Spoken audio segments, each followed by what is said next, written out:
Valentin, hai frate, dăm motorul tare la o parte. Prin Ștefan Vodă lumea e în sărbătoare. Râdem, glumim, viața e frumoasă. Când suntem amândoi, lumea e a noastră. Cristian din Cioburciu cu Valentin din Talmaza, frate bun de plin, ne ajută mereu la bine și la greu, că frăția asta e din sufletul meu.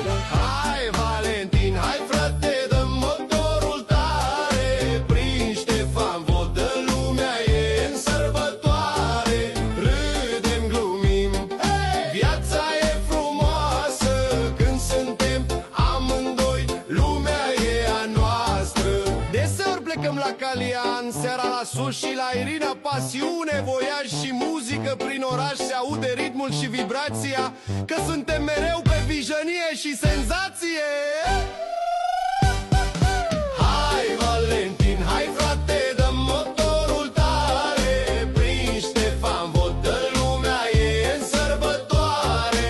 Ne știe lumea, ne știe tot satul, că suntem băieți de treabă. Și dacă vine greu, noi nu dăm înapoi, că frăția e puternică între noi doi. Cioburciu și Talmaza, două inimi la un loc, mereu pe vijănie cu chef și noroc. Ne prinde zorii, râdem în mașină, Cristian și Valentin, prietenie divină.